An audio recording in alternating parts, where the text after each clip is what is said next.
Welcome out to the video for Gate 6. I'm super excited about this because this means that you have your weekly work plans in place, you're doing zone control walks, and you're implementing an overall lean system. Gate 6 is really about us being able to start managing constraints and roadblocks and making sure that pre-construction meetings are going well. So I'm going to talk to you about constraint and roadblock management, and I'm going to talk to you about pre-construction meetings. But let me say one thing before we get started. We took all known constraints. By the way, let me explain something here. People trip up on constraint and roadblock. They're two different things. Let's say that I'm a track runner, and this is kind of a morbid example, but let's say that I hurt my knee. That's a constraint. It has constrained my ability to move. Or let's say I got a blood clot in my lungs, and I can't run. That is a constraint. This is constraining me.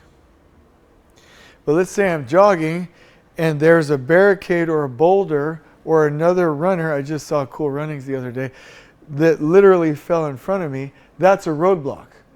We can move that out of the way. Temporary, permanent, but adjustable. So a constraint is a part of the train of trades or your overall production system in your zones that limits you in your speed, the speed of the train of trades. But a roadblock is just something in your way. And the faster we can get you and your team up and running on this, the better off everything will be. Now, we've had some clients in the past be like, no, we're going to call everything constraints. It's not that we're saying no. It's that if you remove this language, you've effectively broken the system. You have limited our ability to actually solve problems. Let me go back to the track analogy. Let's say that I did have a blood clot in my lungs, but I'm a track runner. Hey doc, when can I get back out on the track? Well, I don't know yet, Jason. I don't know if they watered down the track. Well, what does that have to do with my lungs? Well, there might be something in your way. What does that have to do with you? I don't know if it's going to be sunny tomorrow. Doctor, you're talking about external things that have nothing to do with my blood clot in my lungs. Well, Jason, I don't really have any words to describe those things. That's the situation we're in construction.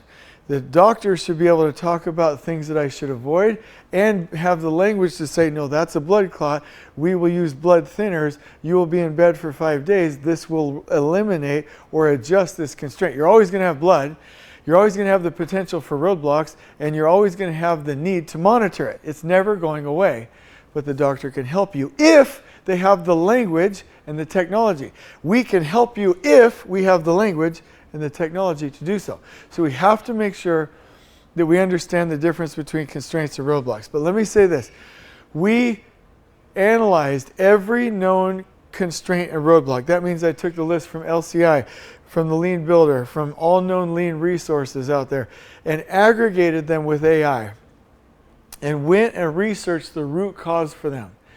And every known constraint and roadblock led us to understand that the main root causes for constraints and roadblocks are an improperly done pull plan, which we've already talked about, a lack of good look-ahead planning, which we've already talked about, and failing to do pre-construction meetings. So if you see pre-construction meetings, you're like, oh, Jason, that's so boring. Like, well, this is so dumb. I thought this was going to be a good video. Hey, if you do the pull plan right, look ahead planning, and you actually host good pre-con meetings, most of your problems are solved. So let me take you into this. We have some really neat resources for this. We have boards that will explain what roadblocks there are and what constraints there are. They're two separate things. What you can do about them, what the root cause was. This is how we know what the main root causes are, and I can tell you it's the pull plan, look ahead planning, and the pre-con meeting. Not doing them well. But the key here is if you ever have one of these things, our teams can help you. Oh my gosh, these are some of the options that you can take. So the line graph or the spaghetti diagram isn't very helpful. So we've made it to where you can click on this and it immediately takes you to that individual roadblock or constraint and says what you can do about it. So we have problem-solving tools. And all of these problem-solving tools are production-minded tools because we all know And you can't do this if you want Takt to work. We all know that bringing out too many materials to the zone too soon, adding people, adding crews, working overtime, rushing, pushing, and panicking, or adding money, throwing money at the problem to solve it will only make it worse. So, okay, Jason, what do you want me to do about a constraint, a system problem, or a roadblock, something in the way of the train of trades? Well, we have all of that mapped out here.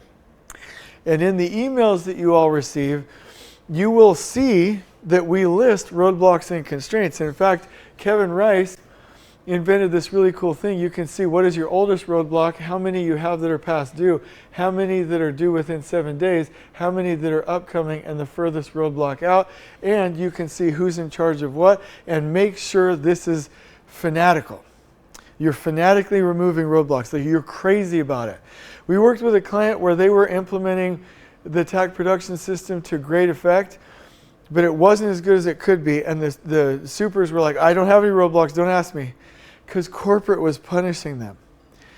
We went to a boot camp, got everybody together, and I was like, as many roadblocks as you can find, bring them to the surface, everything to the surface. The problems are not a problem. The only problem is thinking we don't have problems.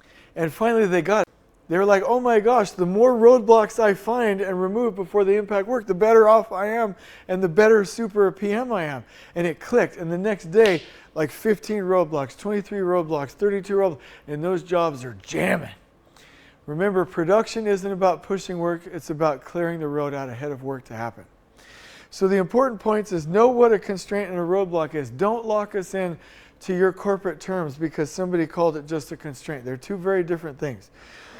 Build a good roadblock constraint culture, know how to get them from the trades, and know what a good weekly average is, because if you're solving problems out ahead, you can actually do the work.